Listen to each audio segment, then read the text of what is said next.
Understand leyo exactly even in the church indlela esikhala ngayo ayilingani awukwazi ukhaliswa komzalwane esimlande ngaphandle izolo uyena lento iyasitshela ukuthi kushuthi awufundiseki funa umlilo njengoba ngishilo ngathi isikhathi ke ingaba khona into yokufundisa kodwa sizoba nenkinga uma ungafuni ukufunda.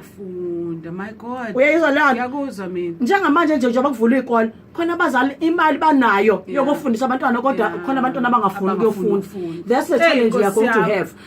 Funa na ukufunda. Abanye babayise esikoleni bese befuna ukutshela othisha ukuthi bona babafundise kanjani. That's the truth. Abazi njalo bazofundiswa abantu asebakufundela ukufundisa kodwa abafuni ukuthi. Yes. Mind you nalabantu abafundisayo baqale baba abafundi. Baqale baba abafundi. Then basuka ke base beba abafundisi. Yebo. So lo muntu une experience. Lento kwenzisa yona. Exactly. Lento kwenzisa yona uyayazi naye. Akahlanja bekwenzisa yona nje. We understand a lot. And yazi mase sibuka ngempela close sisondeza ngokweBhayibheli nje basilokhu sikhuluma kanje. Ngicela ungayibeki kude le. Uyibuke nje ibe practical.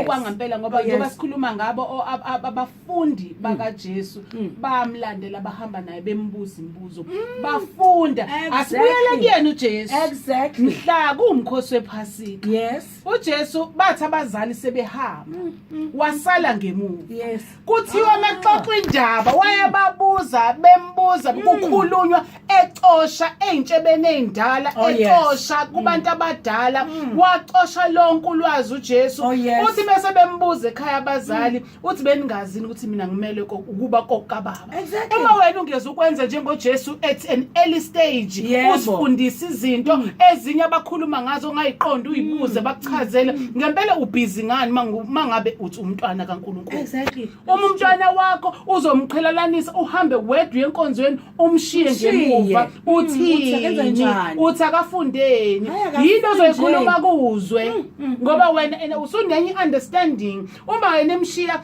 enza kwenza yini le enixoxayo umzomkhulisa ngaluphi uhlobo ngoba umntwana okuyena ngempela okhuliseka ilo ohamba naye ayolalela lokho okulalelayo libuye nikudiscuss mangabe ngasezwe hey bantakwethu mangabe singayibheki yonke lento engathina sisasenkingeni cela ukunikeza ithuba ke nkosami singahambi nje mhlambe khona obufisa ukusho ukukushisayo kulonyaka ku 0861 462